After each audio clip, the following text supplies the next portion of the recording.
नमस्कार, आप देख रहे हैं हरियाणा डायरी और मैं हूं आपके साथ वर्षा शर्मा। जब हुनर को तकनीक मिलती है, जब युवा नौकरी नहीं रोजगार रचता है और जब सरकार पीछे नहीं साथ चलती है, तब जन्म लेता है आत्मनिर्भर हरियाणा।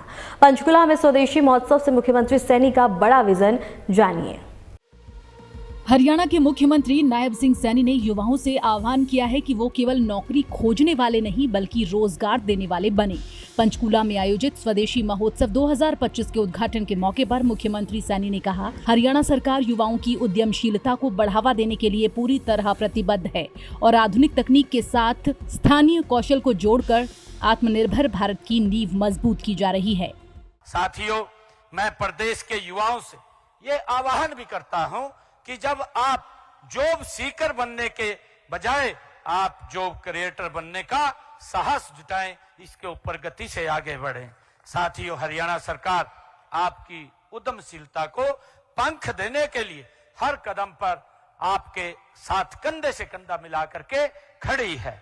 मुख्यमंत्री सैनी ने कहा, स्वदेशी स्वतंत्रता आंदोलन की आत्मा रही है और आज प्रधानमंत्री नरेंद्र मोदी के नेतृत्व में आत्मनिर्भर भारत के संकल्प के साथ इसे नई ऊर्जा मिली है। भारत आज चौथी सबसे बड़ी अर्थव्यवस्था बन चुका है और $5 ट्रिलियन की अर्थव्यवस्था बनने की दिशा में तेजी से आगे बढ़ रहा है। आज जब हम दुनिया की चौथी सबसे बड़ी अर्थव्यवस्था और बहुत जल्द हम दुनिया की भारत तीसरी अर्थव्यवस्था बनने जा रहा है।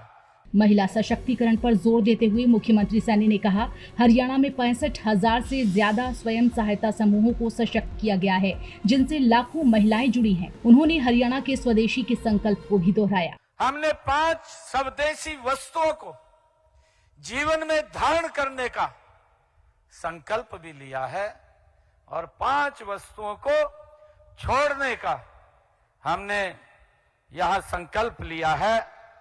मैं इस महोत्सव के आयोजकों को बधाई देता हूं, जिन्होंने स्वदेशी संकल्प को एक जन आंदोलन का रूप देने का काम किया है। आज हरियाणा के हजारों स्वयं सहायता समूह आत्मनिर्भर भारत के सबसे मजबूत स्तंभ बन चुके हैं।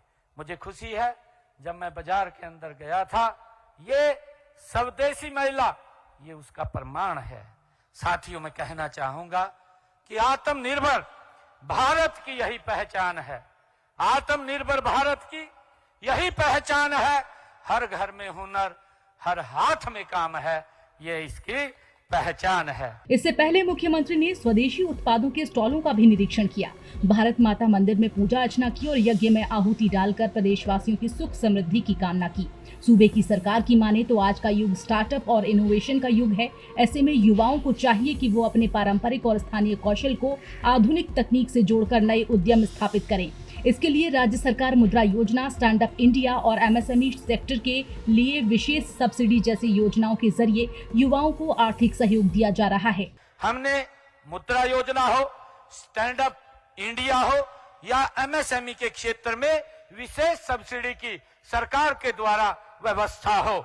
जब आप स्वदेशी तकनीक का विकास करेंगे तो आप केवल एक व्यवसाय नहीं करेंगे, बल्कि आप भारत को विश्व गुरु की दिशा में एक ठोस कदम आप रखेंगे। आज का यह युग ग्लोबल का है।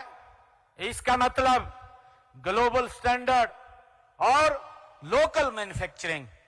देश के यशस्वी प्रधानमंत्री आदरणीय नरेंद्र मोदी जी ने वोकल फॉर लोकल का जो आह्वान किया है, उसका अर्थ यह कतई नहीं है कि हम आधुनिकता से दूर भागें। आदरणीय प्रधानमंत्री जी ने जो कहा है, उसका अर्थ है कि हम अपने स्थानीय कौशल को आधुनिक तकनीक के साथ जोड़ने का हम काम करें।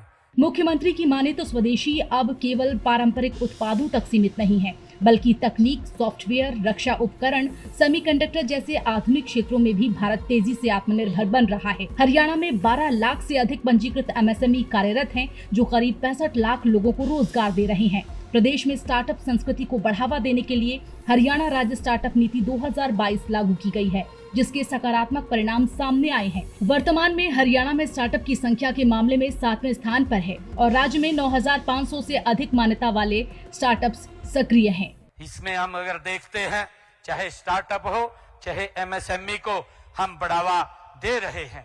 साथियों, वर्तमान में हरियाणा में 12 लाख से अधिक पंजीकृत एमएसएमई जो 65 लाख से अधिक लोगों को रोजगार प्रदान कर रहे हैं। साथियों, आज के स्टार्टअप युग में स्वदेशी का अर्थ केवल पारंपरिक कलाओं तक ये सीमित नहीं है। साथियों, आज तकनीक, सॉफ्टवेयर और उपकरण और सेमीकंडक्टर के क्षेत्र में भी स्वदेशी का परचम लहरा रहा है। मुख्यमंत्री ने पद्मा योजना का उल्लेख करते हुए कहा कि हर ब्लॉक के विशिष्ट उत्पाद को पहचान देकर उन्हें वैश्विक मानकों के अनुरूप विकसित किया जा रहा है। अंबाला के वैज्ञानिक उपकरण, पानीपत के हैंडलूम और रेवाड़ी की पीतल कला को अंतर्राष्ट्रीय स्तर पर ब्रांड इंडिया के रूप में स्थापित करने का लक्ष्य रखा गया है। उन्होंने बताया कि स्टार्टअप्स को वित्तीय मजबूती देने के लिए 2000 करोड़ रुपए का फंड ऑफ फंड्स तैयार किया जा रहा है। हमने प्रदेश में पद्मा जैसी महत्वाकांक्षी योजना शुरू की है। साथियों, इसके तहत हम प्रदेश में हर ब्लॉक में उस क्षेत्र से विशिष्ट उत्पाद को पहचान हमारी सरकार दे रही है। साथियों, हमारा लक्ष्य है कि अंबाला का चाहे वैज्ञानिक उपकरण हो, पानीपत का हैंडलूम हो या फिर रेवाड़ी का पित्तल की कला हो, इन सबको न केवल राष्ट्रीय बल्कि अंतर्राष्ट्रीय स्तर का ब्रांड इंडिया के रूप में स्थापित किया जाए। इसके लिए हमारी सरकार काम कर रही है। तो स्वदेशी स्टार्टअप और स्वरोजगार के जरिए हरियाणा सरकार न केवल रोजगार सृजन को बढ़ावा दे रही है, बल्कि आत्मनिर्भर भारत के लक्ष्य को भी मजबूती से आगे बढ़ा रही है। स्वदेशी सोच, स्टार्टअप जोश और सरकार का भरोसा। हरियाणा आज सिर्फ रोजगार की बात नहीं कर रहा, रोजगार देने वाला भारत गढ़ रहा है। यही है नया हरियाणा, आत्मनिर्भर, आत्मविश्वासी और आगे बढ़ता हुआ। फिलहाल के लिए हरियाणा डायरी में इतना ही। नमस्कार।